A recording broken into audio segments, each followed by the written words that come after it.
சென்னை தலைமைச் செயலகத்தில் முதலமைச்சர் எடப்பாடி பழனிசாமி 9 மாவட்ட சட்டமன்ற உறுப்பினர்களுடன் ஆலோசனையை நடத்த இருக்கிறார். இது தொடர்பான கூடுதல் விவரங்களை தருவதற்காக எமது செய்தியாளர் ராஜா காத்திருக்கிறார். ராஜா, சொல்லுங்க, இன்றைக்கு தலைமைச் செயலகத்தில் முதலமைச்சர் எடப்பாடி பழனிசாமி 9 மாவட்ட சட்டமன்ற உறுப்பினர்களோடு ஆலோசனை நடத்த இருக்கிறார். இந்த ஆலோசனை கூட்டம் எப்போது தொடங்குகிறது?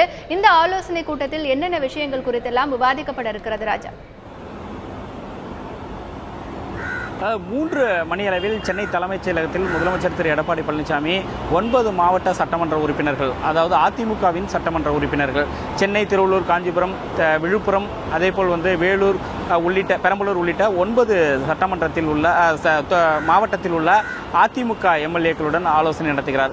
முதலில் இதில் 2 விஷயங்கள் உள்ளன. அதாவது முதலில் தொகுதியில் உள்ள என்னென்ன பிரச்சனைகள் உள்ளது, தொகுதியில் எது போன்ற பிரச்சனைகளால் உள்ளது என்பது குறித்து அவர் விரிவாக ஆலோசனை நடத்துகிறார். 14ஆம் தேதி தமிழக சட்டப்பேரவை கூட்டத்தொடர் மானிய கோரிக்கை மீதான கூட்டத்தொடர் தொடங்கப்பட உள்ளது. இந்த நிலையில் இந்த தொகுதி பிரச்சனை தொடர்பாக அங்கு கேள்விகள் கேட்கப்படும். ஆகையால் என்னென்ன பிரச்சனைகள் உள்ளன என்பது குறித்து அவர் ஆலோசனை நடத்துகிறார். அதேபோல் தேர்தல் அறிக்கையில் அறிவிக்கப்பட்ட திட்டங்களின் நிலை, அது மட்டுமல்லாமல் அந்தந்த தொகுதிகளில் நிலவக்கூடிய பிரச்சனைகள் குறித்து அவர் ஆலோசனை. இது ஒன்று. மற்றொன்று, தற்போது அதிமுகவில் ஒரு குழப்பம் நிலவி வருகிறது. 3 அணியாக தற்போது அதிமுக உள்ளது. அதாவது ஓபிஎஸ் தலைமையில் 12 சட்டமன்ற உறுப்பினர்கள், அதேபோல் டிடிவி தினகரன் தலைமையில் தற்போது 18 சட்டமன்ற உறுப்பினர்கள் அவரிடம் ஆலோசனை நடத்தி வருகின்றனர், அவருக்கு ஆதரவு தெரிவித்து வருகின்றனர். அதன் பிறகு எடப்பாடி பழனிசாமி தலைமையிலான இந்த அரசில் உள்ள எம்எல்ஏக்கள், இப்படி 3 அணிகளாக தற்போது அதிமுக இருக்கிறது. அப்படி இந்த சூழலில் தற்போது சட்டமன்ற கூட்டத்தொடரை இவர்கள் நடத்த இருக்கிறார்கள். 1 மாத காலம் இந்த கூட்டத்தொடர் நடைபெற இருப்பதாக கூறப்படுகிறது. நாளை அலுவல் ஆய்வு கூட்டம் நடைபெறுகிறது. அதில் எந்தெந்த தேதியில் எந்தெந்த டிமாண்ட், அதாவது எந்தெந்த மானிய கோரிக்கை மீதான விவாதம் எடுத்துக் கொள்ளப்படும் என்பது நாளை முடிவு செய்யப்படும். ஆனால் 1 மாத காலம் நடைபெற இருப்பதாக கூறப்படுகிறது. இந்த சூழ்நிலையில் ஒவ்வொரு மானிய கோரிக்கை மீதான விவாதம் நடைபெறும் பொழுதும் இறுதியில் மானிய கோரிக்கை நிறைவேற்றப்பட வேண்டும். அப்படி இருக்கும் பொழுது குரல் வாக்கெடுப்பு நடத்தப்படும். குரல் வாக்கெடுப்பில் பெரும்பான்மையின் அடிப்படையில் ஒவ்வொரு மானிய கோரிக்கை மீதான விவாதம் முடிவுற்று மானிய கோரிக்கை நிறைவேற்றப்படும். வெட்டு தீர்மானங்கள் திரும்ப பெறப்படும். இந்த சூழ்நிலையில் தற்போது இருக்கக்கூடிய சூழ்நிலையில் 3 அணிகளாக அதிமுக இருக்கிறது என்பதால் அதில் ஏதாவது வெட்டு தீர்மானத்தில் பிரச்சனையாகி வெட்டு தீர்மானத்தில் ஒரு வெற்று தீர்மானம் வெற்றி பெற்றால் கூட அரசுக்கு பிரச்சனை ஏற்படும். ஆகையால் ஒவ்வொரு எம்எல்ஏக்களையும் அழைத்து அவர்களுக்கு என்ன பிரச்சனை உள்ளது என்பது குறித்து அது போன்ற ஒரு நடவடிக்கையையும், தற்போது ஏதாவது பிரச்சனை இருந்தால் அவர்களை சமாதானப்படுத்தும் முயற்சியில் முதலமைச்சர் எடப்பாடி பழனிசாமி ஈடுபட உள்ளதாகவும் தகவல்கள் தெரிவிக்கின்றன. அதேபோல் கடந்த சில நாட்களுக்கு முன்பாக தோப்பு வெங்கடாசலம், முன்னாள் அமைச்சர்கள் தோப்பு வெங்கடாசலம், செந்தில் பாலாஜி, பழனியப்பன் தலைமையில் 8 சட்டமன்ற உறுப்பினர்கள் முதலமைச்சரை சந்தித்து உடனடியாக எம்எல்ஏக்கள் கூட்டத்தை கூட்ட வேண்டும், எங்கள் தொகுதியில் ஓராண்டுகளாக பிரச்சனைகள் சரி செய்யப்படவில்லை என்பது போன்ற மனு கொடுத்திருந்தனர், கருத்துக்களையும் தெரிவித்திருந்தனர். இந்த சூழ்நிலையில் தான் தற்போது சட்டப்பேரவை கூட்டப்பட உள்ளது. ஆகையால் இந்த மாதிரியான பிரச்சனைகள், அரசியல் ரீதியாக உள்ள குழப்பத்தினால், ஏதாவது கட்சி ரீதியாக உள்ள 3 அணியாக உள்ள இந்த குழப்பத்தினால் வெட்டு தீர்மானங்களுக்கு ஏதாவது பிரச்சனை வந்துவிடக்கூடாது, மானிய கோரிக்கைகள் முழுமையாக நிறைவேற்றப்பட வேண்டும் என்பதற்காக கூட இந்த ஆலோசனை கூட்டம் நடத்தப்படலாம் என கூறப்படுகிறது. ராஜா, இப்போ தமிழக முதலமைச்சர் திரு எடப்பாடி பழனிசாமி மதியம் 3 மணிக்கு பங்கேற்கக்கூடிய இந்த ஆலோசனை கூட்டம் ஏற்கனவே முடிவு செய்யப்பட்ட ஒன்றா, அல்லது இன்றைக்கு தினகரனை காலை முதலே இதுவரை 18 சட்டமன்ற உறுப்பினர்கள் சந்தித்து பேசியிருக்கிறார்கள், ஆகையால் இந்த கூட்டத்திற்கு பிறகு அவர்கள் முடிவு செய்யப்பட்ட ஒரு விஷயமா? இல்ல, இது தொடர்பாக நேற்றே ஒரு சில சட்டமன்ற உறுப்பினர்களிடம் நாம் பேசினோம். நேற்றே முதலமைச்சர் அலுவலகத்திலிருந்து அவர்களுக்கு தகவல் கூறப்பட்டிருக்கிறது. நேற்றில், அதாவது கடந்த 2 நாட்களாக திரு டிடிவி தினகரன் ஜாமீனில் வந்த பிறகு இந்த குழப்பங்கள் ஏற்படுத்த இரு தரப்பினரும் எதிர்கருத்துக்களை தெரிவிப்பது என்பது தொடங்கிவிட்டது.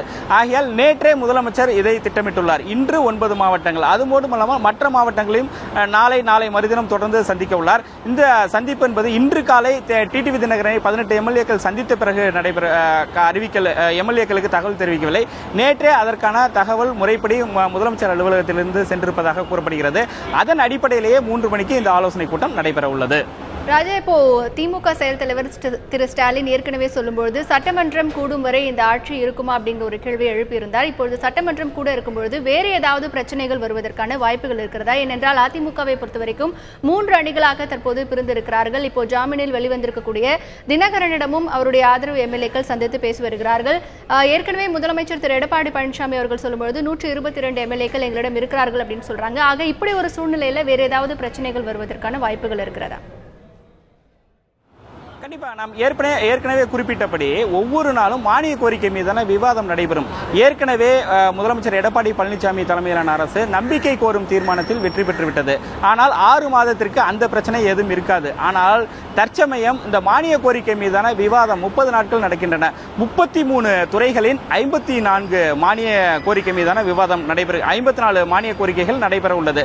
அந்த விவாதம் நடைபெறும் பொழுது வெட்டு தீர்மானம் முன்பே கொடுக்கப்படும் சட்டமன்ற உறுப்பினர்களால். அப்படி இருக்கும்போது ஒரு வெற்றி தீர்மானம் வெற்றி பெற்றாலும் அரசுக்கு நெருக்கடி ஏற்படும். அரசு தன்னுடைய அதாவது நம்பிக்கை இழந்து விட்டது என்று எடுத்துக்கொள்ளப்படும். அந்த அடிப்படையில் அது போன்ற பிரச்சனைகள் எதுவும் வந்துவிடக்கூடாது. அதாவது வெளியே பிரச்சனை இருந்தாலும் அதிமுக சட்டமன்ற உறுப்பினர்கள் 3ஆக பிரிந்து இருந்தாலும் ஆட்சியை காப்பாற்ற வேண்டும். ஆட்சியில் எந்தவித சிக்கலும் வந்துவிடக்கூடாது. தினந்தோறும் மானிய கோரிக்கை மீதான விவாதம் நடத்தும் பொழுது வெற்றி தீர்மானம் குரல் வாக்கெடுப்பில் நடத்தப்படும். ஆனால் ஒருவேளை பிரச்சனை ஏற்பட்டு அவர்கள் எண்ணெய் கணிக்கும் முறையில் வாக்கெடுக்க வேண்டும் என்று எதிர்க்கட்சிகளோ இல்ல மற்றவர்களோ கோரிக்கை விடுத்தால் அப்படி போகும் பொழுது அவர்கள் வாக்களிக்கவில்லை என்றால் அரசுக்கு சிக்கல் ஏற்பட்டுவிடும். ஆகையால் இது போன்ற பிரச்சனைகள் எல்லாம் பிரச்சனைகள் எல்லாம் எழக்கூடாது என்பதற்காக தான் தற்போது முதலமைச்சர் எடப்பாடி பழனிசாமி எம்எல்ஏக்களை சந்தித்து ஆலோசனை நடத்த இருக்கிறார். மேலும் இப்ப அரசியல் கட்சி ரீதியாக தற்போது கருத்துக்களை 3 அணியினரும் மாறி மாறி தெரிவித்து வருகின்றனர். எதிர்கருத்துக்கள் ஒவ்வொருவரும் ஒவ்வொரு மேல் புகார் கூறி வருகின்றனர். இந்த சூழலில் இதே பிரச்சனை சட்டமன்றத்திலும் எதிரொலிக்க கூடாது. ஏனென்றால் இது மக்கள் மன்றத்தில் பேசப்படக்கூடிய திட்டங்கள் சார்பாக அரசுக்கு செயல்பட வேண்டிய திட்டங்கள் சார்பாக பல்வேறு பிரச்சனைகள் பேசப்பட உள்ளது. திட்டங்கள் தொடர்பாகவும் செயல்பாடு குறித்தும் இதில் நடைபெற அதாவது சட்டங்கள் இயற்றுவது குறித்தும் இது பல்வேறு விஷயங்கள் பேசப்பட உள்ளன. அப்படி இருக்கும் பொழுது இந்த கட்சி பிரச்சனை உள்ளே எதுவும் எழுந்துவிடக்கூடாது என்பதிலும் முதலமைச்சர் தெளிவாக இருக்கிறார். அதன் அடிப்படையில் தான் தற்போது எம்எல்ஏக்களை கூட்டி எந்த பிரச்சனையும் இல்லாமல் சுமூகமாக இந்த கூட்டத்தொடரை இந்த மானிய கோரிக்கை மீதான கூட்டத்தொடரை 1 மாதம் நடைபெறும் என எதிர்பார்க்கப்படுகிறது. அப்படி சுமூகமாக இந்த கூட்டத்தொடரை நடத்துவதற்கு உள்ள வழிவகைகளை அவர் செய்து வருகிறார். அதன் அடிப்படையில் தான் தற்போது அனைத்து மாவட்டத்திலும் உள்ள அதிமுக சட்டமன்ற உறுப்பினர்களை சந்தித்து ஆலோசனை நடத்த இருக்கிறார். ராஜா, தற்போது ஜாமீனில் வெளிவந்திருக்கும் அதிமுக துணை பொதுச் செயலாளர் திரு தினகரன் தான் மீண்டும் கட்சி பணியில் ஈடுபடுவேன் என்று சொல்லியிருந்தார். இது குறித்து அமைச்சர்களிடத்தில் செய்தியாளர்கள் கேட்கும் பொழுது தினகரன் விவகாரம் குறித்து முதலமைச்சர் தான் கருத்து சொல்ல வேண்டும் என்று அமைச்சர்கள் சொல்லியிருந்தார்கள். ஆகையால் இது தொடர்பாக முதலமைச்சர் ஏதாவது கருத்து சொல்வதற்கான வாய்ப்புகள் இருக்கிறதா? இந்த பிரச்சனை தொடங்கி கிட்டத்தட்ட அதாவது டிடிவி தினகரன் கிட்டத்தட்ட 45 நாட்களுக்கு மேலாகிவிட்டது. டிடிவி தினகரன் இந்த ஆட்சியிலும் சரி கட்சியிலும் தலையிடக்கூடாது, அவர் ஒதுங்கிக் கொள்ள வேண்டும் என்று அமைச்சர் தங்கமணி வீட்டில் கூடி முடிவெடுத்து செய்தியாளர்களை சந்தித்து இந்த தகவலை தெரிவிக்கும் போது இந்த நிலைப்பாட்டை தெரிவித்ததிலிருந்து இதுவரை முதலமைச்சர் எடப்பாடி பழனிசாமி இது குறித்து எதுவுமே பேசவில்லை. இதுவரையில் கருத்துக்கள் தெரிவிக்கவும் இல்லை. ஆனால் இவர்கள் சந்திக்கும் முன்பாக இந்த அமைச்சர்கள் தங்களுடைய கருத்துக்களை நிலைப்பாட்டை தெரிவிப்பதற்கு முன்பாக முதலமைச்சர் எடப்பாடி பழனிசாமியை சந்தித்து ஆலோசனை நடத்திவிட்டு தான் இங்கு செய்தியாளர்களை சந்திக்கின்றனர், கருத்துக்களை தெரிவிக்கின்றனர். நேற்று நடைபெற்ற கூட்டம் கூட நேற்று நிதியமைச்சர் ஜெயக்குமார் அறையில் கிட்டத்தட்ட 27 அமைச்சர்கள் பங்கேற்று 3 அமைச்சர்கள் மட்டும் பங்கேற்கவில்லை, 27 அமைச்சர்கள் பங்கேற்று 2 மணி நேரம் ஒரு நீண்ட நெடிய ஆலோசனை நடத்தினர் தினகரன் நேற்று தெரிவித்த கருத்துக்கு. அதன் பிறகு முதலமைச்சர் எடப்பாடி பழனிசாமி 45 நிமிடங்கள் சந்திக்கின்றனர். சந்தித்துவிட்டு தான் செய்தியாளர்களை சந்திக்கின்றனர். அப்படி இருக்கும் பொழுது இவர்களுடைய நிலைப்பாடும் முதலமைச்சருடைய நிலைப்பாடும் ஒன்றுதான் என்று நாம் புரிந்து கொள்ளலாம்.